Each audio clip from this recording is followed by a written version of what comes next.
What happens when a racist thug targets the wrong black woman and her dog, thinking they're powerless to fight back? This is the gripping story of a determined dog owner who refuses to let injustice stand after her beloved pet is brutally attacked. From a harrowing confrontation in the park to a high-stakes courtroom showdown, watch as justice is served and resilience triumphs over cruelty. You won't believe how it all unfolds. The sun hung low in the afternoon sky, casting golden light over the park as Nia Carter strolled with Max by her side. Max's tail wagged happily, his leash loose in her hand as they meandered along the winding path. The familiar scent of fresh grass mingled with the distant laughter of children playing, and for a moment, everything felt perfect. This walk was their daily ritual, a chance to unwind and forget about deadlines and responsibilities. Nia smiled as Max paused to sniff a patch of flowers, his nose twitching with curiosity. "Come on, buddy," she coaxed, gently tugging the leash. "Let's finish the loop before dinner." Max let out a soft bark, his ears perking up as if to say he agreed. Just ahead, a figure loitered near a bench, his posture slouched and his gaze sharp. Nia instinctively straightened, her grip tightening on Max's leash. The man, in his late 20s, wore a stained hoodie and scuffed boots, his expression hard and unwelcoming. As Nia approached, his eyes locked on her, his lips curling into a sneer. "Out for a stroll, huh?" he muttered, his tone dripping with disdain. His eyes flicked to Max. "Fancy dog for someone like you." Nia hesitated, her stomach knotting, but she kept her voice calm. "Just getting some fresh air," she replied, trying to pass him. The man scoffed, but his glare lingered. "Fresh air? Yeah, sure. Walk your dog like nothing happened." Nia frowned, confused but cautious. "What are you talking about?" "You people think you can do whatever you want," he said, his voice rising. "Walk through my neighborhood like it's yours. Last month, I got evicted because of your kind moving in and raising rents. Now I'm stuck here, and you're out here flaunting it?" She froze, her grip on Max's leash tightening. "I don't know what you're talking about, but I don't have anything to do with that." "Don't play dumb," he snapped. "You're all the same. Come in, drive us out, and act like it's no big deal. Think you're better than me, huh?" He stepped closer, his posture shifting into something more menacing. "Look," she said, her voice firm, "I don't want any trouble. I'm just walking my dog." The man laughed bitterly. "Trouble? You're the one bringing trouble. You don't even belong here." His eyes flicked to Max, who growled softly, his ears flattening against his head. "And this mutt, look at him, acting all tough, just like his owner." "Let's just go, Max," Nia said, her heart racing as she tried to steer Max away. But the man stepped forward, blocking their path. "You think you can just walk away?" His tone grew harsher, his face twisting with anger. "Maybe it's time someone reminded you this isn't your park." His gaze dropped to Max. "And I know just how to start." Nia's breath caught as Jared shifted his weight, stepping closer. Max growled louder, his body tense at her side. The man's sneer deepened, his eyes narrowing as he spoke. "You know," Jared said, his voice dripping with menace, "you've got something I need. People like me, we don't get second chances. You all take everything. Jobs, housing, respect. I'm tired of losing." "I don't have anything to do with that," Nia replied, her voice steady despite the tremor building in her chest. "Just let us go." "Oh, you'll give me something, all right." He jabbed a finger toward her. "How about that fancy wallet in your pocket?" Or, his gaze dropped to Max, and a sinister grin spread across his face. "Maybe the mutt gets it instead." Nia's heart raced as her hand instinctively dropped to Max's leash, her fingers tightening around it. "Don't you dare touch him," she said, her voice rising with anger. Jared chuckled, a low, mocking sound that sent a shiver up her spine. "What's the plan, lady? You gonna fight me over a dog? Let's see if you care more about your cash or that mutt." Max barked sharply, his protective instincts kicking in. The sound echoed through the park, drawing the attention of a jogger in the distance who paused briefly before continuing on. Jared noticed the fleeting glance, but dismissed it, his focus fixed entirely on Nia. I don't have any money on me, Nia said, forcing her voice to remain calm. And I'm not giving you anything. That's so? Jared said, his voice hardening. Then maybe I'll take what I want. Before Nia could respond, Jared lunged forward. Instinctively, she stepped back, keeping herself between him and Max. Her free hand shot out, shoving Jared away with a burst of adrenaline-fueled strength. "Back off!" she shouted, her voice ringing with fury. Max barked again, his teeth bared as he strained against the leash. Jared staggered, but quickly regained his balance, his face twisting with rage. "You think you're tough, huh?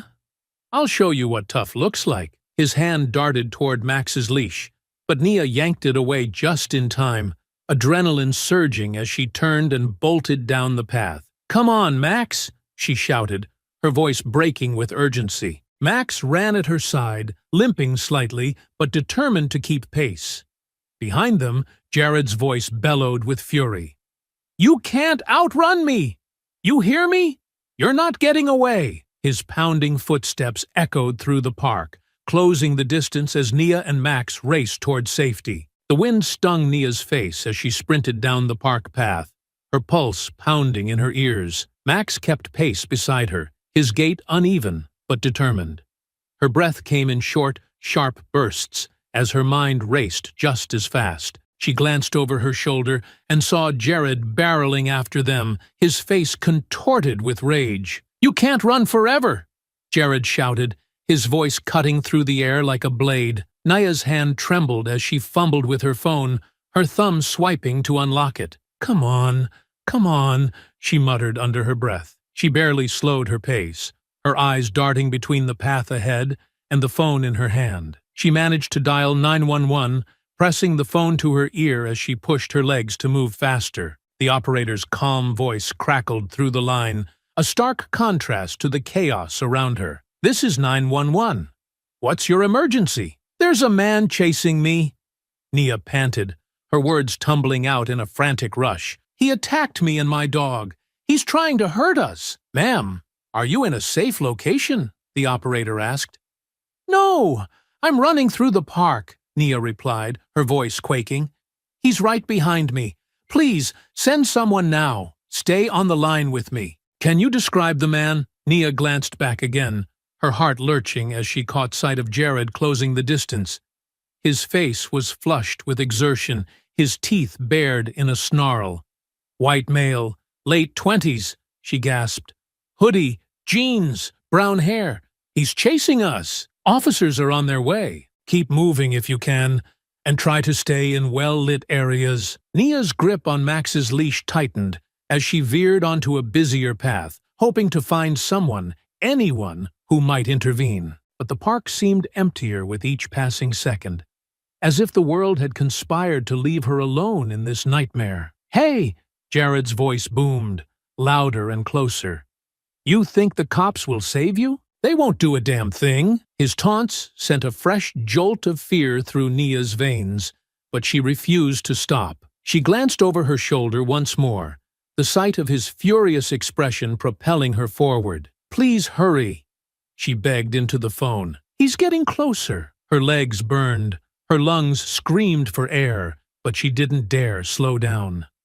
Max stumbled slightly, letting out a soft whine, and Nia's heart ached at the sound. "Almost there, Max," she whispered, though she wasn't sure where "there" even was. Nia's lungs burned as she sprinted, her feet pounding against the pavement. Max whimpered slightly, but kept moving, his loyal determination pulling him forward, even with the limp in his stride. She couldn't slow down, not now. Every instinct screamed for her to get away, to put as much distance as possible between them and the maniac chasing them. But the pounding of Jared's footsteps grew louder, his taunts cutting through the park's eerie quiet like a blade. "You think you can run from me?" Jared roared, his voice echoing around them.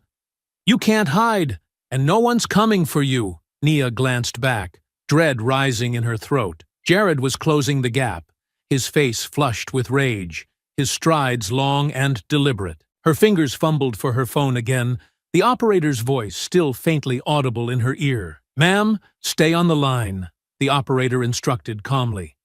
Officers are en route. He's catching up! Nia panted, her words sharp and frantic. Please, tell them to hurry. We've dispatched officers to your location, the operator reassured her. Stay as calm as you can. Calm.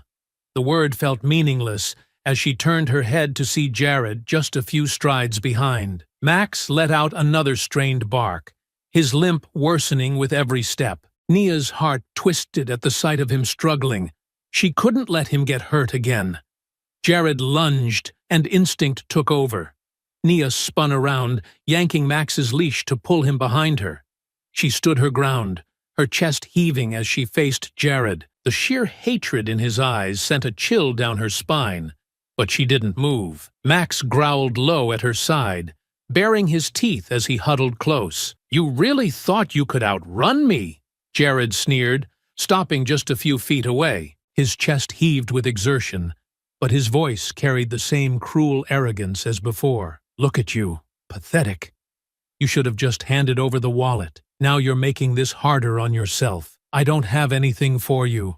Nia shot back, her voice trembling but defiant. Leave us alone. The police are coming. Jared laughed, a harsh, mocking sound that made her stomach churn. The police? He gestured around the deserted path. Where are they? Do you see anyone coming to save you? It's just you, me, and that useless mutt. Max barked sharply, his growl rising as he shifted protectively in front of Nia. Jared's face twisted into a sneer as he pointed at the dog. That thing? You really think it's going to protect you? One good kick, and it's done. Don't you dare touch him, Nia snapped, her voice rising with anger. Her hands clenched into fists, and she felt the leash bite into her palm. You've done enough. Jared took a step forward, his eyes glinting with malice. Oh, I'm just getting started. You don't get to walk around like you own the place. People like you think you can take whatever you want, but not here. Not today. Stay back, Nia warned, her voice low and firm. Her whole body trembled, but she held her ground. She knew running wasn't an option anymore. Jared wasn't going to stop, and she wasn't about to let him hurt Max, or her, again. Jared smirked, taking another step closer. What are you gonna do, huh? Swing that leash at me? Scream for help? Go ahead. Let's see who's really in charge here. Max barked again, louder this time, the sound echoing with defiance. Jared flinched slightly, his bravado faltering for a split second before his sneer returned. He curled his hands into fists, his posture coiled and ready. Nia's breath steadied as she prepared herself. Her mind raced, weighing her options, but one thing was clear. She wasn't backing down. Not this time. The air between them felt electric, charged with unspoken threats and sheer willpower. Neither moved, locked in a tense standoff as Max's growls filled the silence. Jared's smirk widened as he stood just a step away from Nia, his eyes darting between her and Max. The tension in the air was suffocating, and Nia's heart thudded wildly in her chest. She tightened her grip on Max's leash, her voice trembling as she spoke. Don't do this. Just walk away. Jared scoffed, his expression hardening. Walk away? Nah, you're gonna give me what I want. Hand over that wallet, or I'll make sure your little mutt doesn't walk again. Nia's eyes darted down to Max, who stood firm at her side despite his limp. His growls deepened, his body rigid with protective energy. She hesitated for a moment, her mind racing. Maybe giving him the wallet would end this. Maybe it would keep Max safe. Her fingers shook as she reached into her jacket pocket, pulling out her wallet. Take it, she said, her voice strained. Just leave us alone. Jared snatched the wallet from her hand, his movements rough and triumphant. He flipped it open and rifled through it, his sneer growing as he pulled out the few bills she had inside. This it?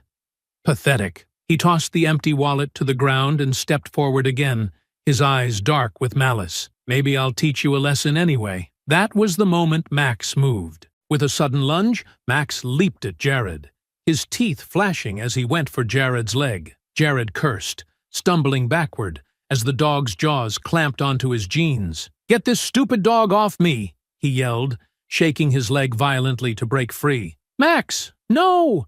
Nia cried, her voice cracking with panic. She pulled on the leash, trying to get Max to release, but her loyal companion refused to back down. His growls were feral, his determination unyielding. Jared's rage boiled over. With a brutal motion, he raised his boot and kicked Max hard in the side. The dog yelped in pain, his body crumpling as he hit the ground. "That's what you get!" Jared spat, his face contorted with fury. "Max!" Nia screamed, dropping to her knees beside him. Her hands shook as she cradled his trembling body, tears streaming down her face. "It's okay, buddy. Stay with me." Jared loomed over her, his chest heaving as if he was ready to lash out again. But before he could move, the distant wail of sirens pierced the air. His expression shifted, panic flickering behind his eyes as he glanced around the empty park. "Damn it!" he muttered under his breath. Without another word, he turned and bolted, disappearing into the shadows of the trees. Nia didn't move. Her entire focus was on Max, whose eyes were open but clouded with pain. She whispered softly to him, her tears falling onto his golden fur. "You're gonna be okay, Max. I promise." The sound of sirens grew closer, a bitter-sweet relief washing over her as help finally arrived. Nia knelt on the hard pavement, her hands trembling as they hovered over Max's still body. The familiar warmth of his golden fur beneath her fingers was a stark contrast to the cold, brutal reality of the situation. His chest rose and fell unevenly, each shallow breath pulling at her heartstrings. Tears spilled from her eyes, unbidden and unstoppable, as the enormity of the moment crashed down on her. "Max!" she choked out, her voice cracking as she stroked his head. His soft ears twitched slightly at her touch, but his eyes remained half-closed, clouded with pain. "Max,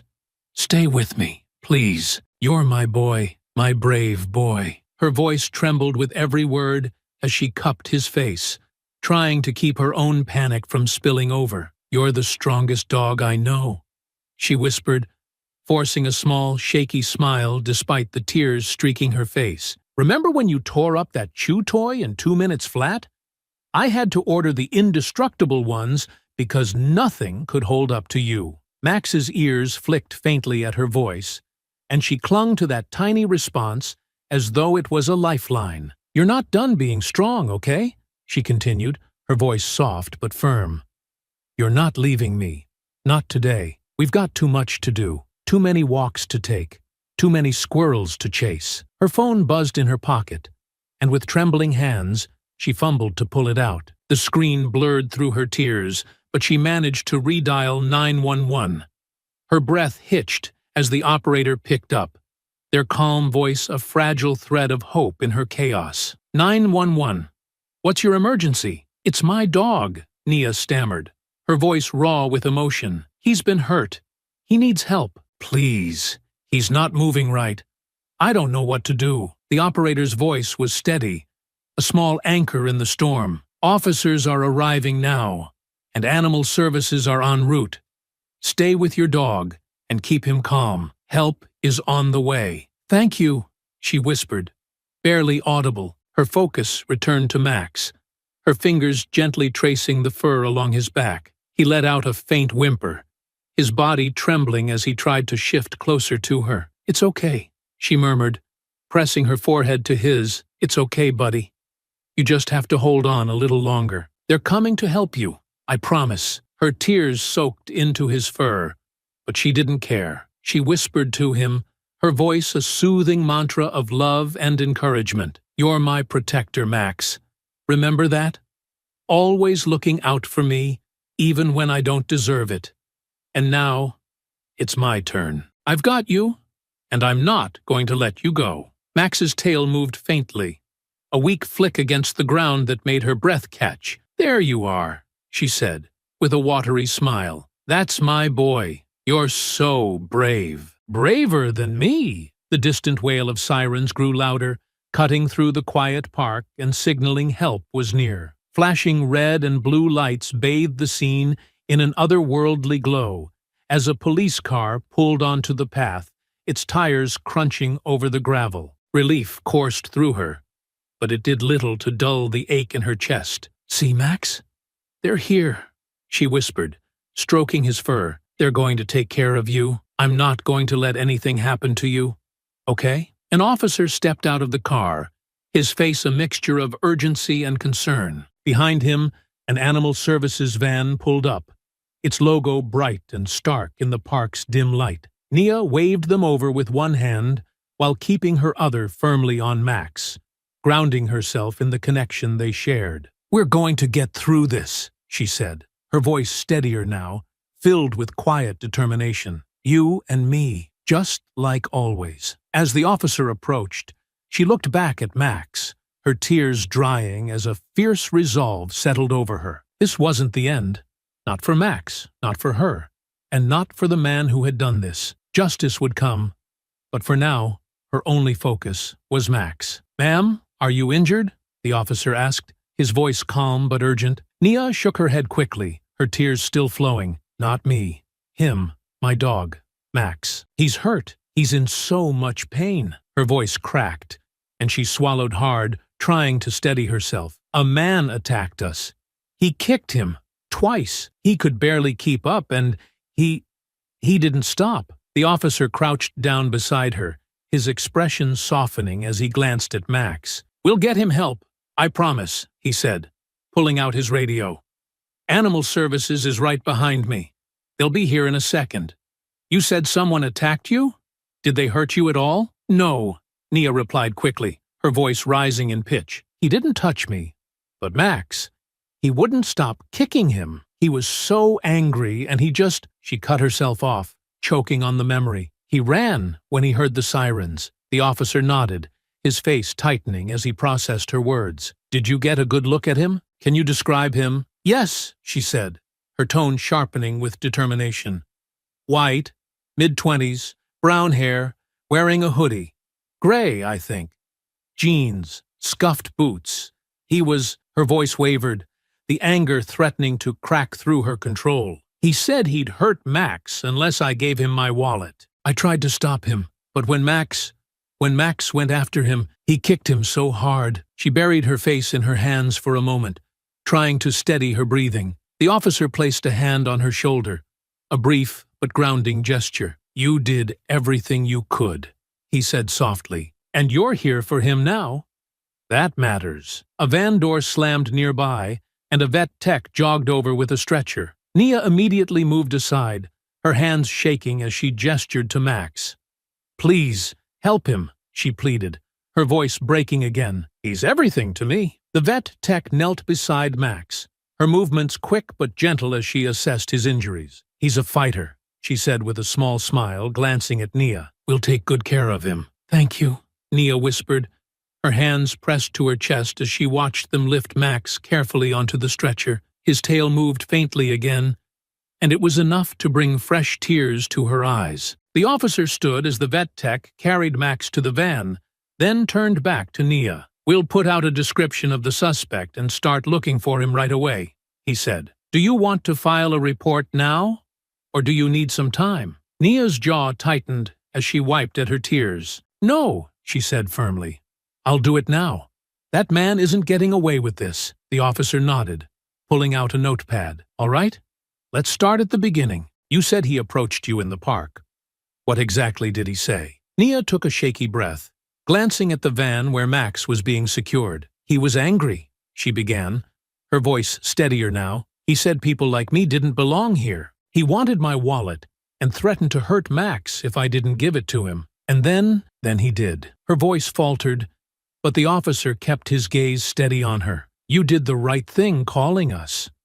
We're going to find him," he assured her. "And when we do, he'll face the consequences." Nia nodded slowly, her fists clenched at her sides. "Good," she said, her voice hardening. "Because I'm not letting this go." The officer closed his notepad, giving her a firm nod before stepping back. As he relayed her statement over the radio, Nia stood frozen for a moment, her eyes fixed on the van. She could feel her anger building, simmering beneath the surface. Hours later, the apartment felt unbearably quiet when Nia returned, the absence of Max filling the space with a heavy stillness. She stood in the doorway for a long moment, staring at the spot where his bed lay empty. The leash still dangling from her hand, the memory of his whimper, his pained eyes looking up at her, played on a loop in her mind, each repetition tightening the knot in her chest. The officers had assured her they'd handle it, that they'd find Jared and bring him to justice. But as the hours stretched into the night, her unease only grew. She paced the living room, her footsteps soft against the carpet, her thoughts spiraling into frustration. Waiting wasn't enough. Not for what Jared had done, not for Max. Her gaze fell to the leash again, its sturdy fabric embroidered with Max's name. She traced the letters with her fingers, her jaw tightening as determination sparked in her chest. Max had been there for her through everything. Her protector, her constant companion. Now, it was her turn to protect him, to make sure the man who hurt him didn't get away. She sat down on the edge of the couch, gripping her phone tightly as she scrolled through her contacts. The police had their process, but Nia had someone else in mind. Someone who didn't play by the rules. Her thumb hovered over the name for a moment before pressing it, the dial tone ringing in her ear like a drumbeat. "Hey," a deep, familiar voice answered. "What's going on, Nia? It's late." "James," she said, her voice steady despite the storm inside her. "I need your help." The line went quiet for a moment before he spoke again, his tone cautious. "What kind of help?" "It's about Max," she said, the words spilling out. "A man attacked us, hurt him bad. The police are looking for him, but it's not enough. I need to find him, James. I need to make him pay." James sighed, the sound heavy with hesitation. "Nia, this sounds serious. Are you sure you want to do this?" "I've never been more sure of anything," she said, her voice sharpening with resolve. "He can't just walk away from this. He needs to know he messed with the wrong person." "All right," James said, his tone shifting to match hers. "Tell me everything. I'll help you." Nia let out a breath she hadn't realized she was holding, her grip on the phone loosening slightly. As she explained what had happened, the fire in her chest burned brighter. This wasn't just about revenge. It was about justice. For Max and for herself. The cafe was dimly lit, its usual hum of conversation and clinking cups muted at this late hour. Nia sat at a corner table, her hands wrapped tightly around a mug of untouched coffee. The steam curled into the air, unnoticed, as her mind raced through the events of the past few hours. The weight of Max's absence pressed heavily on her chest, and the simmering anger beneath her skin left her restless. Her gaze snapped toward the door every time it opened, and finally, James walked in. James moved with quiet purpose, his tall, broad-shouldered frame and sharp eyes cutting an imposing figure. He wore a leather jacket over a plain black t-shirt, but it was his demeanor that caught attention. Calm, measured, and slightly intimidating. A former Special Forces operative, James had seen and done more than Nia could imagine, but he rarely spoke about it. The quiet intensity he carried was more than enough to tell his story. He spotted her immediately, his concern evident as he approached and slid into the seat across from her. "You look like you've been through the ringer," he said, his voice low and steady. "Feels like it," Nia replied, her voice barely above a whisper. "Thanks for coming." "Of course." "What's going on?" he asked, leaning forward, his elbows resting on the table. Nia hesitated for a moment, her hands tightening around the mug. "It's Max," she said finally. "A man attacked us, hurt him badly. The police are looking for him, but it's not enough. I need your help." James studied her for a moment, his dark eyes narrowing. "You're asking me to track someone down?" "Yes," she said firmly. "I can't just sit here and wait while he gets away." James exhaled slowly, leaning back in his chair. "You know what you're asking me, right? This isn't just about finding someone. It's about making sure you're ready for what happens next. Do you know who this guy is?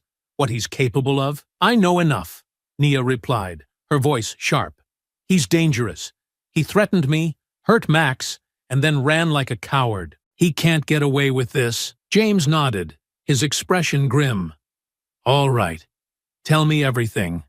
And don't leave anything out." Nia launched into the story, describing the walk in the park, Jared's taunts, and the escalating threats. Her voice trembled slightly as she recounted how Max had tried to protect her, only to be brutally kicked down. By the time she finished, her hands were trembling, her anger barely contained. "He didn't just hurt Max," she said, her voice tight with emotion. "He wanted to hurt me too. Max was just in the way." James's jaw tightened, and he leaned forward again, his gaze steady. "And the police? What are they doing?" "They're trying," Nia said, frustration creeping into her tone. "But you know how these things go. They're overworked, and Jared could disappear before they find him. I need to know he won't get the chance." James was silent for a moment, his expression thoughtful. "He said anything that might give us a clue where to start?" Nia nodded, her brow furrowing as she recalled Jared's words. "He ranted about people like me taking over his neighborhood. He was angry, bitter. He seemed like someone who feels the world owes him something. And now he's blaming everyone else." James tilted his head slightly, his sharp mind already working. "Sounds like a guy with a chip on his shoulder. He's probably not hiding too far from the places he knows best." "Can you help me?" Nia asked, her voice soft but resolute. "You have the skills to find him." James's lips quirked into a faint, humorless smile. "Special Forces wasn't exactly about tracking down petty thugs," he said, though his tone was light. "But yeah, I know how to find someone who doesn't want to be found." "Thank you," Nia said, relief flooding her voice. "I don't know what I'd do without you." "You'd figure it out," James replied with a faint grin. "But I'll make it easier for you. Here's the deal. We start with the places I know. Bars, run-down spots.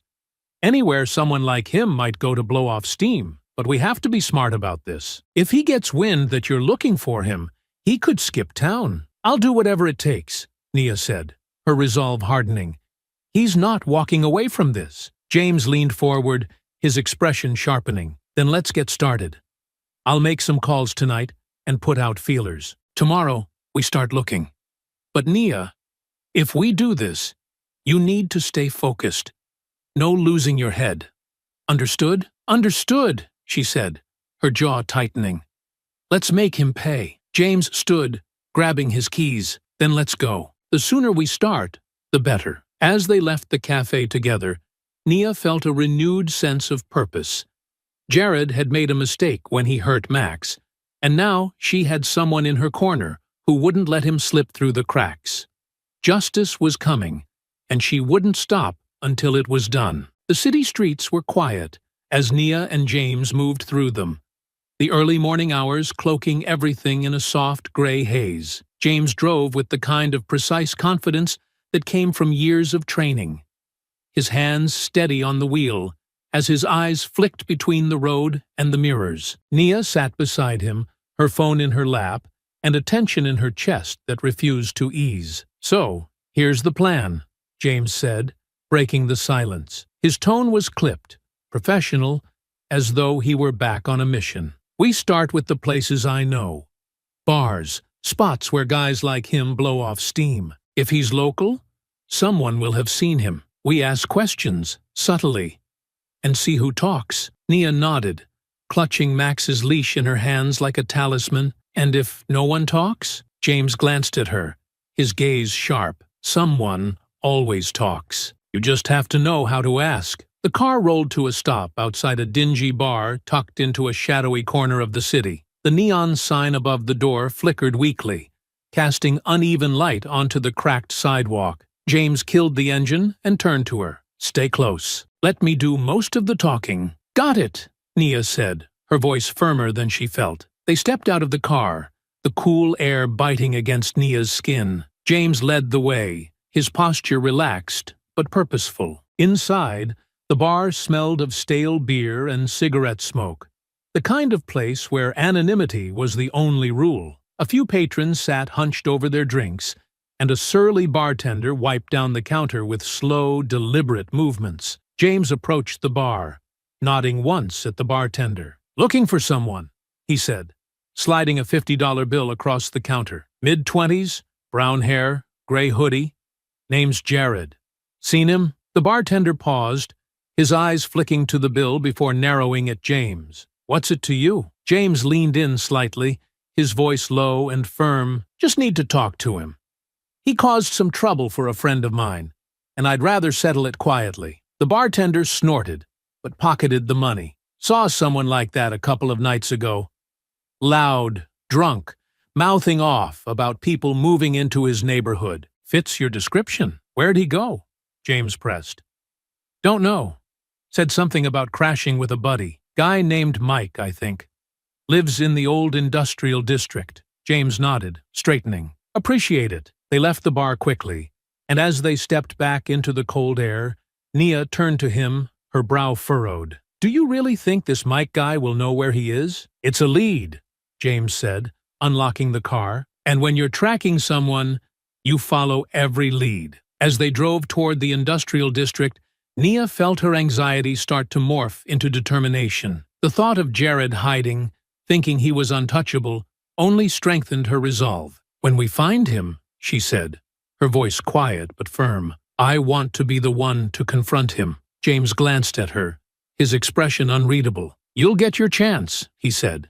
But you have to stay calm. If you lose control, he'll use it against you. I won't lose control, Nia said, gripping the leash tighter. Not this time. James nodded, and silence filled the car once more. Outside, the city began to wake.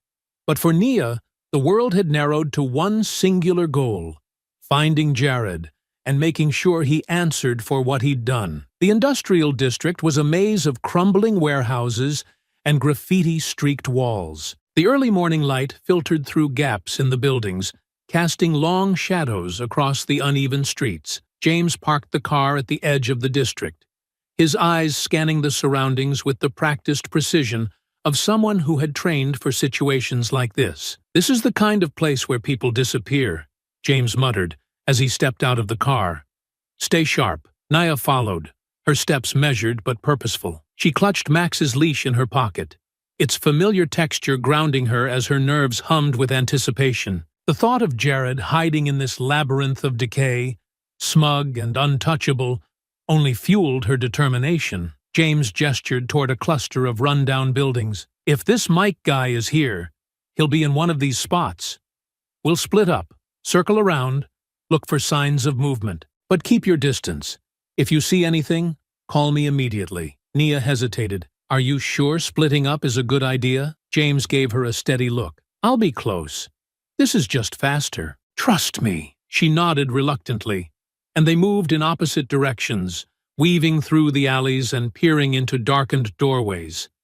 The air smelled faintly of oil and rust, the silence punctuated by the distant clatter of shifting metal. Nia's pulse quickened as she rounded a corner and spotted a man slumped against the wall, a cigarette dangling from his lips. His hoodie was faded, his face weathered and unshaven, but her stomach twisted as she recognized him from the bartender's description. Mike, she whispered to herself. The man's head snapped up, his bleary eyes narrowing as he noticed her. What do you want? He barked, his voice rough. Nia steadied herself, taking a cautious step forward. I'm looking for Jared. I heard he might be staying with you. Mike snorted, his lips curling into a sneer. What's it to you? He attacked my dog, Nia said, her voice trembling slightly, but gaining strength. I need to find him. Mike chuckled darkly, shaking his head. Figures.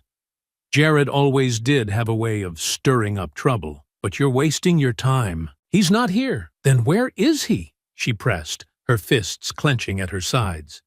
I need to know. Mike took another drag from his cigarette, his eyes narrowing as he studied her. Even if I knew, why would I tell you? You think you can just walk in here and demand answers? Before Nia could respond, James appeared behind her, his presence commanding as he stepped forward. She's not alone, he said evenly, his voice carrying an edge that made Mike freeze. And if you know where Jared is, you're going to tell us. Mike's bravado faltered as he glanced between them, his cigarette trembling slightly in his fingers. Look, I don't want any trouble, he muttered. Jared mentioned crashing at an old storage unit on the East End. That's all I know. James nodded, his gaze hard. Good. I'd suggest you keep it that way. Mike muttered something under his breath, retreating into the shadows as James turned to Nia. Come on, let's move. As they headed toward the east end of the district, Nia's heart pounded with a mix of fear and anticipation. They were getting closer. She could feel it, and with every step, her resolve hardened. Jared wasn't going to get away. Not this time. The storage units loomed ahead. A cluster of rusted, weather-beaten structures surrounded by overgrown weeds and broken pavement. The air was damp and heavy, carrying the faint metallic tang of decay. Nia followed James closely, her pulse hammering in her ears as they approached the units. The silence felt oppressive, broken only by the crunch of gravel under their feet. James held up a hand, signaling her to stop. "Stay back for now," he said in a low voice. "I'll check the area first." Nia frowned but nodded, watching as James moved forward with a quiet precision that reminded her of the training he rarely talked about. He scanned the row of units, his sharp eyes flicking from door to door, looking for any sign of recent activity. After a moment, he motioned her to follow. "There," he whispered, pointing to one of the units. The padlock on the door hung loose, as though hastily secured. A faint scuff mark in the dirt near the entrance caught his attention, and he crouched down to examine it. "He's been here recently," James said, his voice barely audible. "The door's not locked properly, and those marks look fresh." Nia's heart raced as she stepped closer, her body trembling with anticipation. "So what do we do now?" James straightened, his expression calm but intense. "We go in, but carefully. Stay behind me, and don't do anything until I say so." She hesitated for a moment, the weight of what they were about to do pressing heavily on her. But then the image of Max flashed in her mind, his crumpled body, his pained whimpers, and any doubt she felt evaporated. "Okay," she said firmly. James approached the door, his movements deliberate and silent. He tested the handle and with a sharp motion pushed it open. The creak of the hinges echoed in the stillness, and he stepped inside, scanning the dimly lit space. The unit was cluttered with old furniture and discarded junk, but it was the figure slouched on a mattress in the corner that drew their attention. Jared. His hoodie was rumpled, and a half-empty bottle of beer rested near his hand. He looked up groggily, his eyes narrowing as he registered their presence. "What the hell?" Jared slurred, struggling to sit up. "Who are you?" Nia stepped into the doorway, her hands clenched into fists. "You know who I am," she said, her voice sharp and cutting. "You attacked me and my dog. Did you think I'd let you get away with it?" Recognition flickered in Jared's eyes, and his face twisted into a sneer. "Oh, it's you," he said, his tone mocking. "What? You brought backup? Couldn't handle me on your own?" James moved forward, his towering presence silencing Jared's bravado for a moment. "You've got two choices," he said evenly. "You can come quietly, or this gets messy." Jared snorted, his confidence returning as he leaned back against the wall. "You think you can scare me? I don't owe you anything." Nia's voice rose, her anger bubbling to the surface. "You owe Max. You owe me. You're not getting out of this." Jared laughed bitterly. "That stupid mutt. He got in my way. Just like you people always do." The words sent a wave of fury through Nia, but before she could respond, James stepped between them. "Enough," he said, his tone cold. "You're done talking." The room seemed to shrink as the tension thickened, the air heavy with the weight of the confrontation. Jared shifted, his eyes darting toward the open door as if calculating his chances of escape. James noticed the movement immediately, his body tensing. "Don't even think about it," James warned.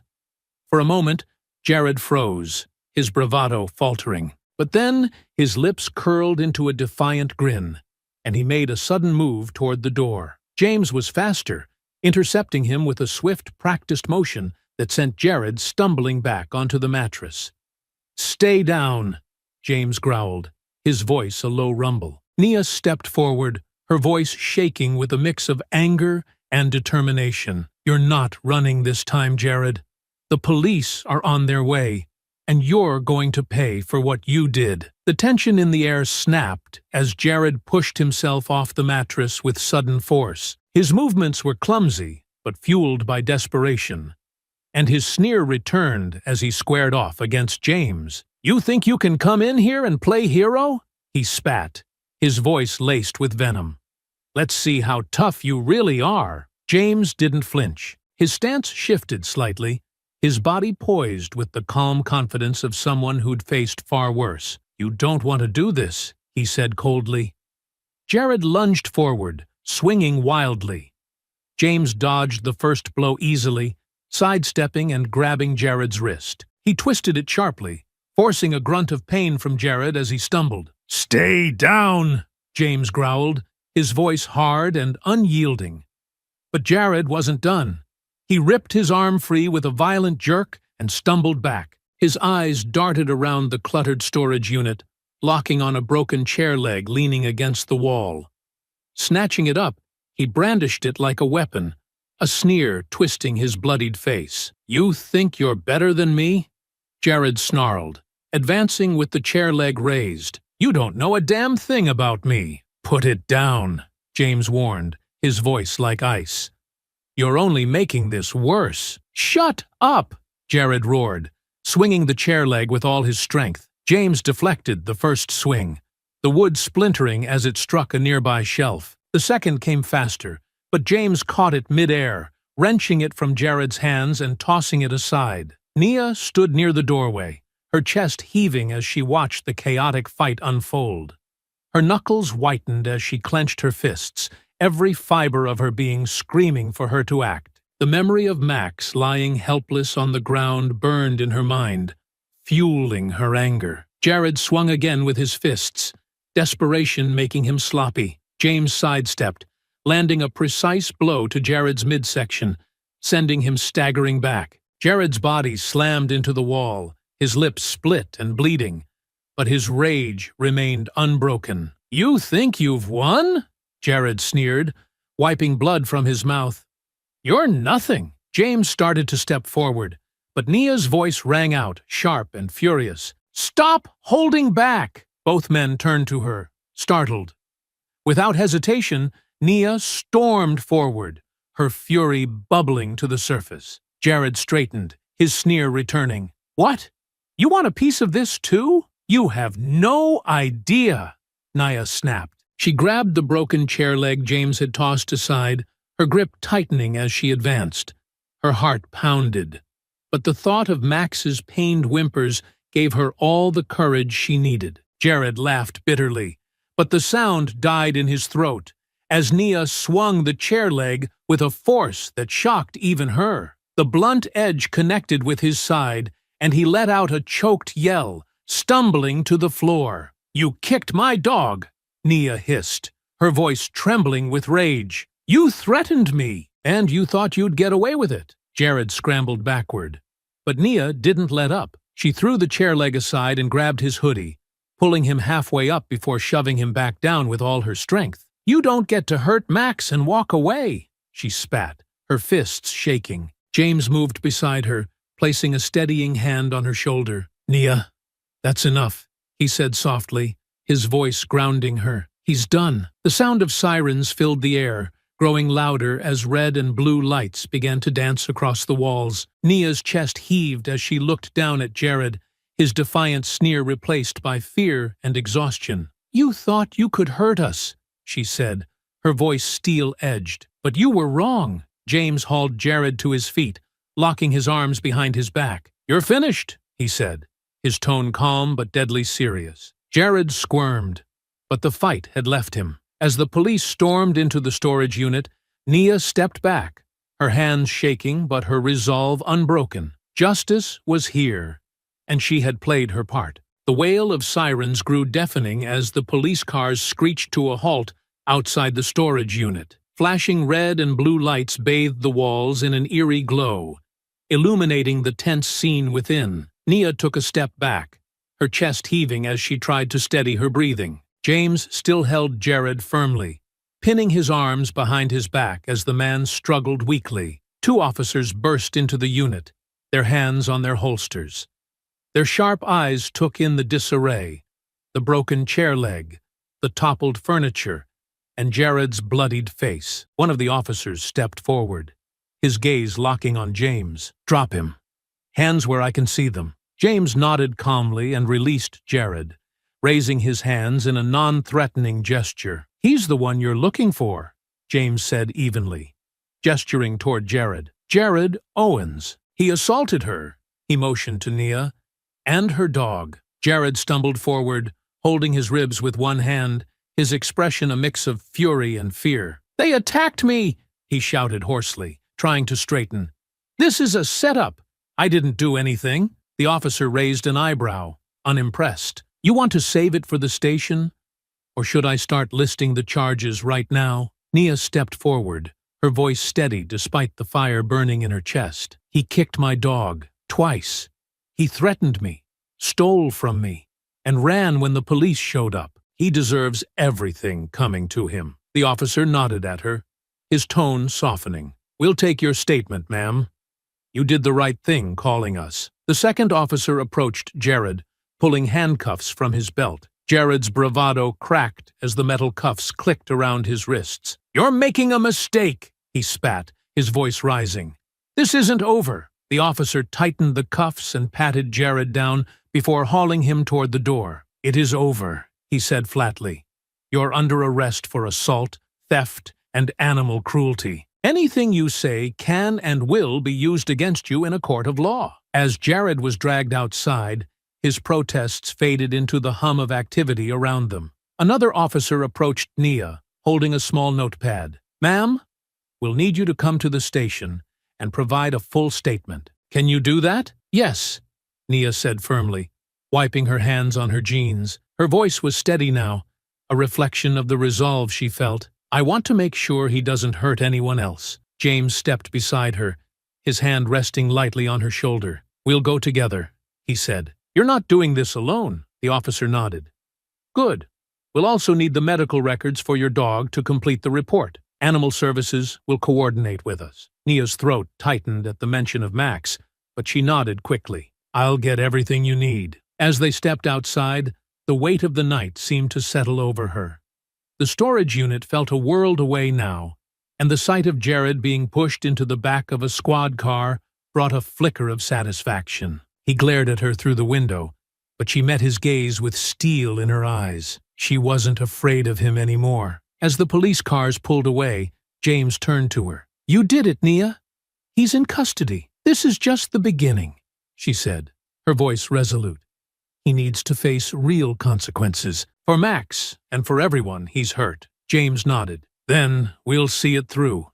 Every step of the way." The two of them stood in the quiet aftermath, the flashing lights receding into the distance. Nia clenched her fists, the fire in her chest now focused into a clear, unshakable purpose. Jared might have thought he was untouchable, but he was about to learn just how wrong he'd been. The flashing red and blue lights of the police cars faded into the distance as Nia and James stood in the empty lot, the weight of the night pressing heavily on them. The officers had left with Jared in custody, and for the first time since the attack, Nia felt a small sense of relief. But it wasn't over. Not yet. She still needed to give her statement at the station to ensure Jared couldn't slip through the cracks. James glanced at her, his voice breaking the silence. "The station's waiting for us. You ready?" Nia hesitated, her fingers tightening around Max's leash. "Not yet," she said softly. "I need to see Max first. I need to know he's okay." James studied her for a moment before nodding. "I'll take you to the hospital first. The statement can wait a little longer." They climbed into the car, the hum of the engine filling the quiet, as they drove through the city streets. The animal hospital wasn't far, but every minute felt stretched thin as Nia's thoughts spiraled. She replayed the confrontation, Jared's taunts, and Max's pained yelp over and over in her mind. The leash in her hands felt like an anchor, grounding her to the memory of him. When they arrived, James parked by the entrance and gave her a reassuring look. "Take your time," he said. "I'll be right here." Nia nodded and stepped into the hospital, the fluorescent lights and antiseptic smell immediately enveloping her. The receptionist at the front desk offered a sympathetic smile. "He's resting in room 3. Dr. Patel is waiting for you." "Thank you," Nia said, her voice soft but steady. She made her way down the corridor, each step heavier than the last.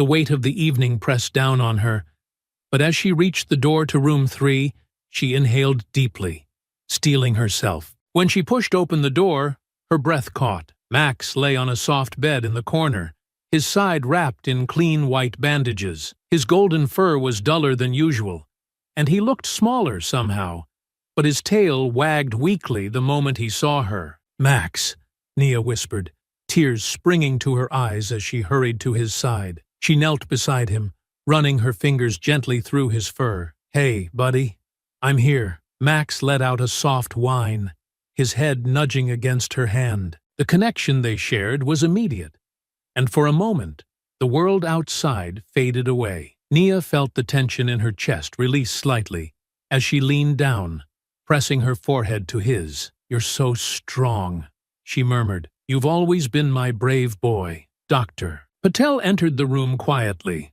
her kind eyes scanning the scene before speaking. "He's stable and doing well, considering what he's been through. The bruising on his ribs is severe, but there's no internal damage. He'll need rest, but I'm optimistic about his recovery." Nia looked up, relief flooding her face. "Thank you. I was so scared." "I know," Dr. Patel said gently, "but you got him here in time. He's lucky to have you." Nia turned her attention back to Max, her fingers brushing over his bandages. "No," she said softly. "I'm the lucky one." Max's tail wagged a little harder, and she laughed through her tears, her voice trembling. "See? Even after everything, you're still wagging that tail. You're incredible." Dr. Patel gave her a reassuring smile. "Spend as much time as you need with him. Just keep his movements minimal for now. He needs rest." "Thank you," Nia said again, her voice full of gratitude. She sat with Max for a few more minutes, stroking his fur and whispering softly to him. She told him about Jared's arrest, about how he wouldn't hurt anyone else again. Max's eyes seemed to brighten slightly, and she liked to believe he understood. Finally, James appeared in the doorway, his presence quiet but grounding. "You ready?" he asked, his voice low. Nia nodded, wiping her eyes and pressing a gentle kiss to Max's head. "I'll be back soon," she promised him. "You just focus on getting better, okay?" Max gave her hand a soft lick, and it was all the reassurance she needed. As she stood, she felt a renewed sense of determination settle over her. Jared might have hurt Max, but he hadn't broken him, and now it was her turn to make sure Jared paid for every ounce of pain he'd caused. As she exited the hospital and climbed back into James's car, she let out a slow breath. James started the engine, glancing at her. "How's he doing?" "He's going to be okay," Nia said, her voice resolute. "He's stronger than I could have imagined." James nodded, pulling onto the street. "Good. Now, let's make sure Jared doesn't have any way out of this." Nia tightened her grip on the leash, the memory of Max's wagging tail fresh in her mind. "Let's make sure of it." The city lights streaked past as they headed toward the station, Nia bracing herself for the next step in her fight for justice. The station was cold and sterile, the harsh fluorescent lights casting a clinical glow over the gray walls and worn linoleum floor. Nia sat in a hard plastic chair, the leash still clutched tightly in her hand. A reminder of Max's resilience. James stood nearby, leaning casually against the wall, but his sharp eyes scanned the room, always assessing. An officer approached with a clipboard, his expression professional but kind. "Ms. Carter, we're ready to take your statement now." Nia nodded, rising to her feet. "I'm ready." The officer led her down a narrow hallway to a small interview room. The walls were bare, save for a clock ticking steadily above the door. A recording device sat in the center of the table, its red light blinking softly. "This is just standard procedure," the officer explained, gesturing for her to take a seat. "We'll go over everything you remember, step by step." Nia sat down, folding her hands in her lap to steady herself. "I want to make sure he doesn't get away with this," she said firmly. "I'll tell you everything." The officer nodded, turning on the recording device. "Let's start from the beginning. Walk me through what happened in the park." Nia recounted the events with as much detail as she could, her voice steady despite the emotional weight of the memories.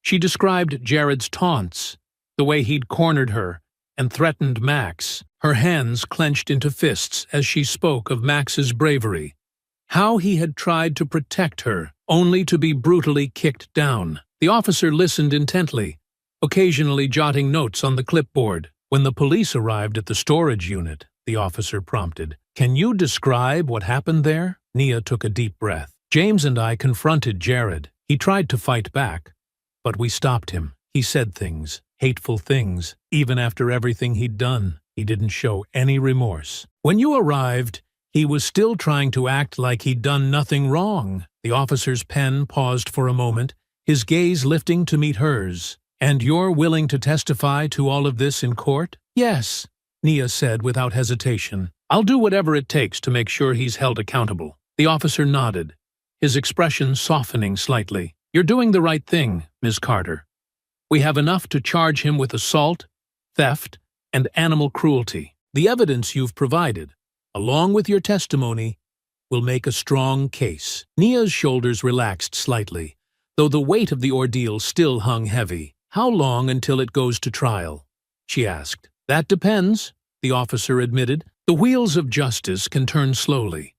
But with charges like this, it should move quickly. You'll be contacted by the prosecutor's office soon." James leaned against the doorframe, his arms crossed. "We'll make sure she's ready." The officer gave a small nod of approval. "Good. We'll be in touch." As Nia and James left the interview room, the chill of the station seemed to recede slightly. Outside, the city was still awake, its hum of activity a reminder that life moved forward, even after nights like this. "Feel better?" James asked, as they stepped into the night air. "A little," Nia admitted. "But it's not over yet. Jared's still out there, thinking he can win. I need to see this through." "And you will," James said firmly.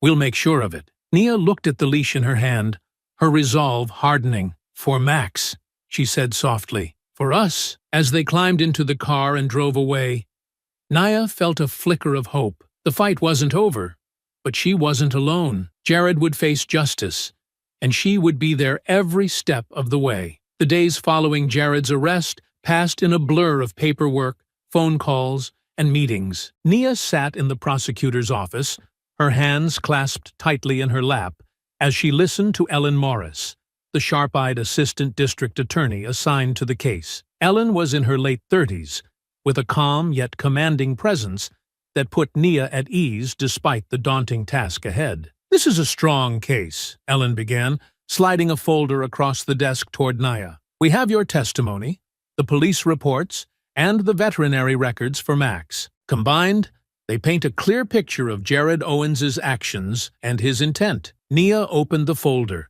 her stomach tightening as she saw photos of Max's injuries alongside a written report from Dr. Patel. The bruises on his ribs, the swelling, the way he'd struggled to breathe. It all came rushing back, stoking the anger she'd tried to keep in check. "But a trial isn't just about evidence," Ellen continued. "The defense will try to discredit you, paint Jared as a victim of circumstance, or argue that the injuries to Max aren't as severe as they seem. We need to be ready for anything." James, seated beside Nia, leaned forward. "What's the strategy? How do we shut that down?" Ellen nodded, pulling out a legal pad filled with notes. "First, we'll focus on establishing a timeline. Nia, your testimony will be crucial here. You'll describe the events in the park, the theft, the threats, and how Jared escalated to physical violence. We'll use the vet's testimony to corroborate the extent of Max's injuries." "What about Jared's past?" James asked. "Does he have a record?" Ellen's lips pressed into a thin line. "He does. A history of minor offenses, bar fights, public disturbances. Nothing major, but it establishes a pattern of aggression. We'll use it to show that his actions were deliberate, not a one-off mistake." Nia took a deep breath, her resolve solidifying. "What about what he said in the storage unit? The things about people like me?" Ellen's gaze sharpened. "We'll include that. It speaks to motive. His hostility wasn't random. It was targeted, but we need to be careful how we present it to the jury. We want them to focus on the facts, not just the emotions." Nia nodded, her hands gripping the edge of the folder. "I'll do whatever it takes. I want the jury to understand what kind of person he is." "You're doing more than that," Ellen said, her tone softening. You're standing up for what's right. That's not easy, but it matters." As the meeting continued, Ellen walked them through the trial process, from opening statements to cross-examinations. Nia's nerves ebbed and flowed as the reality of the situation sank in, but James's steady presence beside her helped anchor her. He asked pointed questions, ensuring they understood every aspect of the strategy. When the meeting ended, Ellen gave Nia an encouraging smile. "We'll be in touch to finalize everything before the trial." "You're doing great, Nia. Keep that strength." Nia thanked her, her voice steadier than she felt, and left the office with James. Outside, the cool air wrapped around her, a welcome reprieve from the intensity of the discussion. She clutched Max's leash tightly in her hand, her resolve firm. "You're ready for this," James said, his voice calm and sure. "Jared doesn't stand a chance." "I have to be," Nia replied, her jaw tightening. "For Max, for myself, for anyone he thought he could hurt." As they walked toward the car, Nia felt a sense of purpose solidify within her. The trial was coming, and she would be ready. Jared had underestimated her before, but he wouldn't do so again. The courtroom was a stark contrast to the chaos Nia had endured in the days following the attack. Its polished wooden benches and high ceilings seemed designed to exude order, but the tension in the air was palpable. Nia sat at the prosecution's table, her hands resting on Max's leash, which she had brought with her for strength. James sat behind her in the gallery, his quiet presence a constant reassurance. Ellen Morris stood at the front of the courtroom, her voice clear and confident as she delivered the opening statement. "Ladies and gentlemen of the jury, this case is about accountability. On that fateful evening, Jared Owens didn't just hurt a dog, he attacked trust, safety, and dignity. The evidence will show that his actions were not only reckless, but intentional, and we ask you to hold him responsible." Nia watched the jury's faces, searching for any sign of empathy or understanding. Some nodded slightly, while others remained impassive, their focus shifting between Ellen and Jared, who sat stiffly at the defense table. His lawyer, a wiry man with sharp eyes, scribbled notes, but gave no indication of his strategy. When it was time for Nia to testify, her pulse quickened as she stood and walked to the witness stand.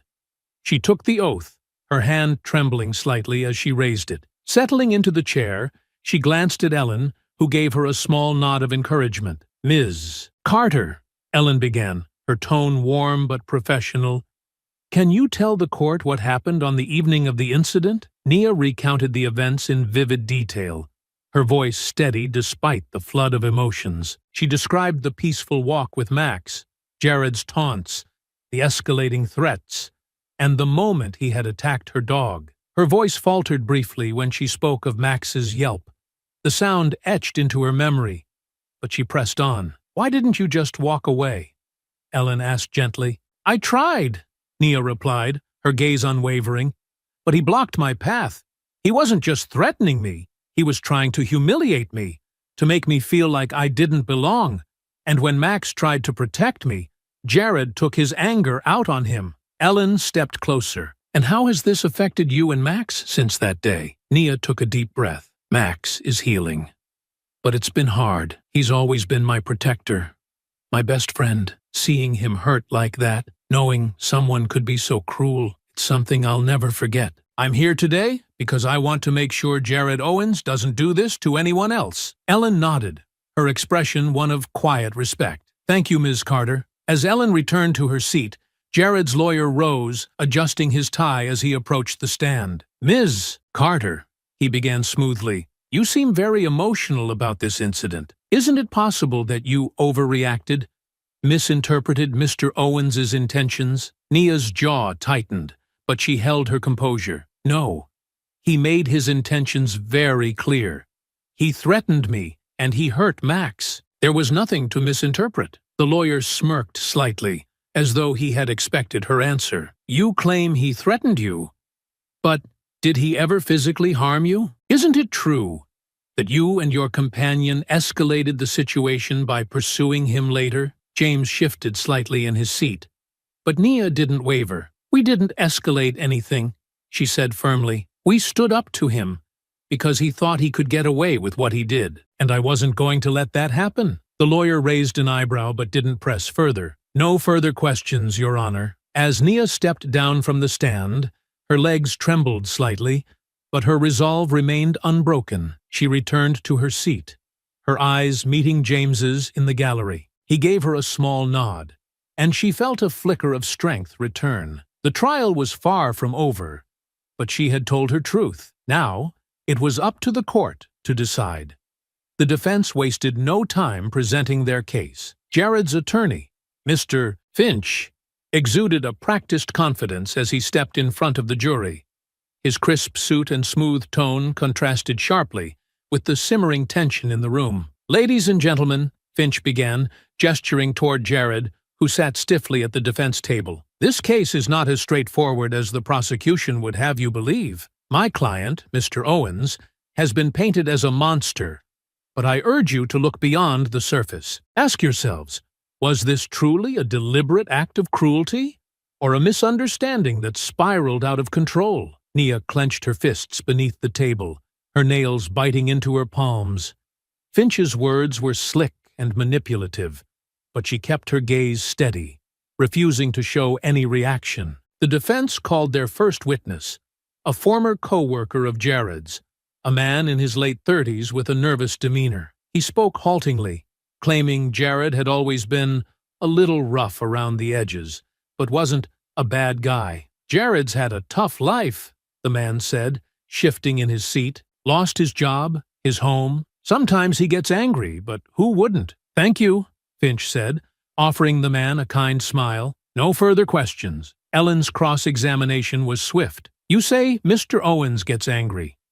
Has he ever directed that anger at you or others?" The witness hesitated. "Well, not me personally, but I've seen him lose his temper. A few arguments at work.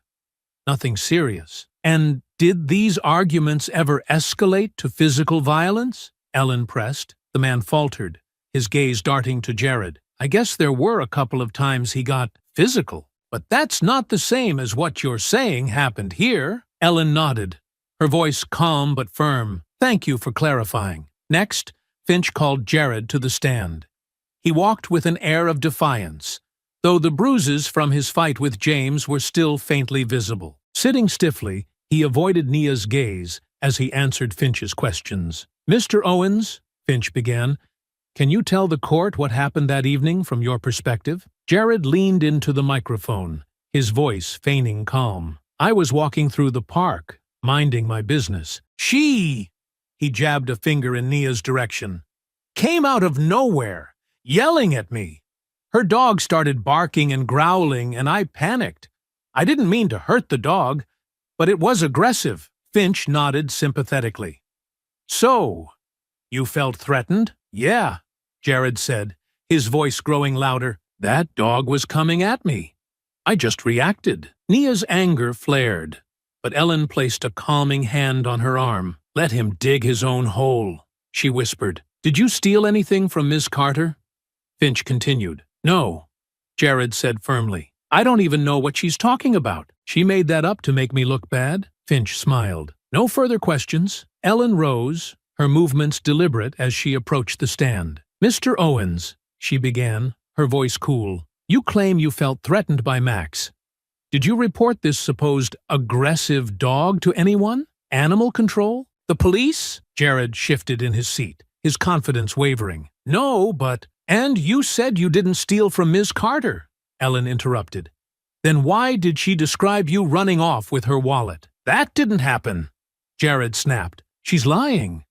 Ellen raised an eyebrow, her expression sharp. "And yet, the police recovered her wallet from your storage unit.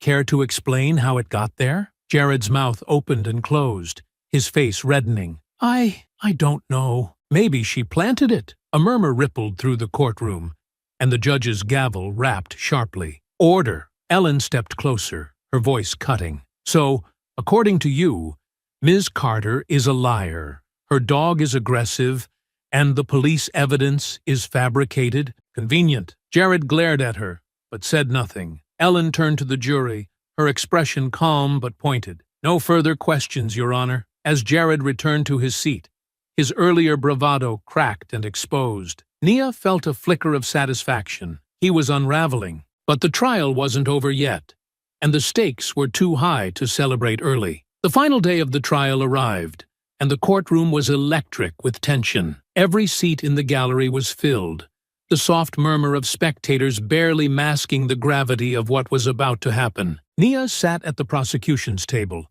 her hands resting on Max's leash. She didn't take her eyes off Ellen Morris, who stood confidently in front of the jury, ready to deliver her closing argument. "Ladies and gentlemen," Ellen began, her voice steady and clear, "this case is about responsibility. Jared Owens made a series of deliberate choices on the evening in question. He chose to approach Ms. Carter and her dog. He chose to threaten her, to harm her dog, and to steal from her. These actions were not accidental. They were deliberate, malicious, and entirely avoidable." Ellen paced slowly, her gaze sweeping across the jury. "The defense would have you believe this was all a misunderstanding, that Mr. Owens acted out of fear. But let's consider the facts. Ms. Carter's testimony was consistent, detailed, and corroborated by physical evidence. The stolen wallet recovered from the defendant's possession. Dr. Patel's records confirm the severity of Max's injuries, which were not the result of a simple misstep, but a deliberate act of cruelty." Ellen stopped, her eyes locking on the jury. "And then there are Mr. Owens's own words. His hostility, his lack of remorse, his refusal to take accountability. This isn't about an overreaction. It's about a pattern of behavior.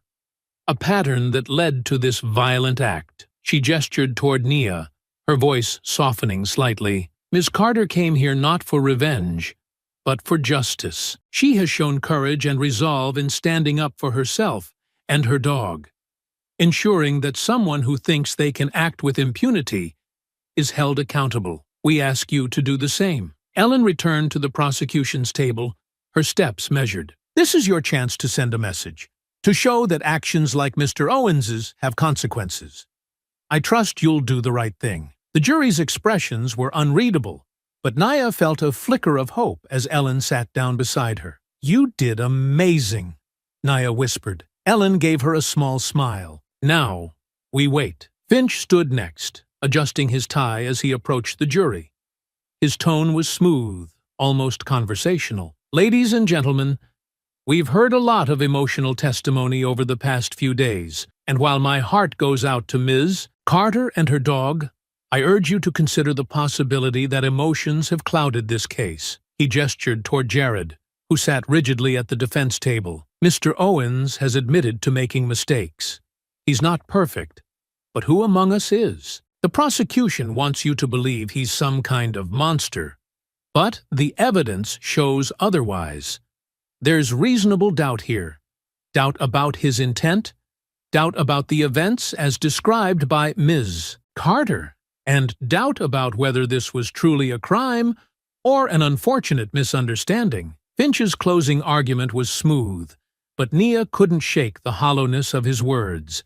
She glanced at the jury, trying to gauge their reactions, but their faces remained neutral. When Finch returned to his seat, the judge instructed the jury to deliberate. Nia's stomach churned as they filed out of the courtroom, their expressions giving nothing away. James leaned forward from the gallery, his voice low. "You did everything you could. Now it's up to them." Nia nodded, gripping the leash tightly. "I just want him to pay for what he did." As the courtroom emptied, the tension in the air grew heavier. The waiting would be excruciating, but Nia reminded herself that she had done her part. Now, all she could do was hope. The courtroom was silent as the jury filed back in, their expressions still unreadable. Nia's heart pounded in her chest, her fingers clutching Max's leash so tightly that her knuckles turned white. James sat behind her, his steady presence grounding her as the judge called for order. "Has the jury reached a verdict?" the judge asked, his tone formal and measured. A middle-aged woman in the front row of the jury stood, holding a folded piece of paper in her hand. "We have, Your Honor." Nia held her breath, her gaze locked on the woman as she unfolded the paper and began to read. "In the case of Jared Owens, We find the defendant guilty on all counts: assault, theft, and animal cruelty. A wave of relief crashed over Nia, and she exhaled shakily. Her grip on Max's leash loosened as her shoulders relaxed for the first time in days. Jared, however, erupted from his seat, his face red with fury. "This is bull!" he shouted, his voice echoing through the courtroom. "You're all against me! This isn't justice!" The judge's gavel rapped sharply, silencing him. "Mr. Owens, sit down, or you will be removed from the courtroom." Jared slumped back into his chair, muttering under his breath. Nia refused to look at him, her focus remaining on the judge as he turned his attention to the sentencing. "Mr. Owens," the judge began, his tone stern, "your actions were deliberate, malicious, and without provocation. You not only caused physical harm to an innocent animal, but also instilled fear and trauma in Ms. Carter. Such behavior is unacceptable, and it is the duty of this court to ensure you face the appropriate consequences." The judge paused, his gaze piercing. "You are hereby sentenced to 5 years in prison for assault and theft, with an additional 3 years for animal cruelty, to be served consecutively. You will also be required to pay restitution for Mrs. Carter's veterinary expenses and any related damages." Jared's face twisted in disbelief as the sentence was handed down. 8 years? For a dog? He spat, his voice dripping with contempt. The judge's gavel came down again, his expression unyielding. "Court is adjourned." As the courtroom began to clear, Nia remained seated, her emotions a whirlwind of relief, exhaustion, and lingering anger. James leaned forward, his hand resting lightly on her shoulder. "You did it," he said quietly. "It's over." Nia turned to face him, her eyes glistening with unshed tears. "For Max," she said softly. "He deserved justice." Outside the courthouse, reporters gathered, their cameras flashing as Nia and James emerged. Ellen joined them briefly, her expression professional but warm. "You were incredible, Nia. Your courage made this happen." "Thank you," Nia said, her voice steady. "I just hope this sends a message." As she walked away from the chaos of the crowd, Max's leash still in her hand, Nia felt a sense of closure she hadn't thought possible. Jared was behind bars,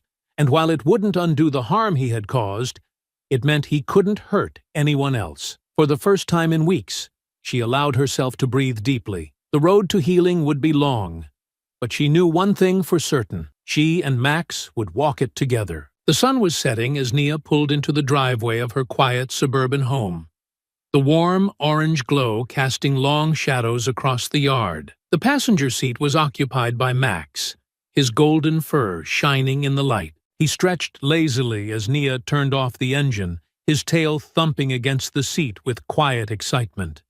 It had been a long road to this moment. Weeks of vet visits, careful monitoring, and slow walks to rebuild his strength had finally paid off. Max had been cleared to come home that morning, and Nia had spent the entire day preparing the house. His favorite bed freshly washed, new toys waiting for him, and even a small sign on the porch that read, "Welcome home, Max." "We're home, buddy," she said, her voice soft with emotion. She reached over to scratch behind his ears, her fingers brushing the faint scar along his side. "Ready to see your kingdom?" Max let out a happy bark, his bright eyes meeting hers with unbridled trust. She opened the car door, and he hopped out carefully, his movements still measured but confident. He sniffed the air, taking in the familiar sense of home before trotting toward the porch. The sight brought tears to Nia's eyes, but this time they were tears of relief and gratitude. The trial, the sleepless nights, the overwhelming worry, all of it had been worth it to see Max like this, happy and whole again. Jared was behind bars where he belonged, and the weight of those dark weeks was finally lifting. She grabbed his leash out of habit, but let it hang loosely in her hand as Max explored the yard. "Go ahead," she said with a smile, waving him toward the grass. "You're free." Max bounded forward, sniffing every corner of the yard before rolling onto his back in the grass, his legs kicking playfully in the air. Nia laughed, sitting down on the porch steps to watch him. For the first time in what felt like forever, she felt truly at peace. Her phone buzzed in her pocket, pulling her attention away. It was a text from James. "How's the big guy settling in?" She smiled as she typed back, "He's perfect. The yard is officially Max's again." James's reply came almost instantly. "Good. Don't forget, I owe him a steak dinner for being the bravest dog I know. Let me know when he's ready to cash in." Nia chuckled, tucking her phone away and turning her attention back to Max. He was chasing a butterfly across the yard, his movements lighter than they had been in weeks. It was such a small thing, but it meant the world to her. A reminder that life could be beautiful, even after the darkest storms. "Max!" she called, and he bounded over, his tongue lolling happily. She wrapped her arms around him as he sat beside her, burying her face in his fur. "We did it, buddy. He can't hurt us anymore." Max wagged his tail furiously, giving her an enthusiastic lick on the cheek. She laughed, wiping her face. Okay, I get it. Let's go inside. You've got a surprise waiting for you." As they stepped into the house together, Max's tail wagged even harder at the sight of his favorite bed, his new toys, and the treats she had set on the counter. Nia smiled, her heart full as she closed the door behind them. The future wasn't certain, but one thing was, she and Max would face it together, stronger and closer than ever. And for now, that was more than enough. I hope you enjoyed that story. Please share it with your friends and subscribe so that you do not miss out on the next one. In the meantime, I have handpicked 2 stories for you that I think you will enjoy. Have a great day.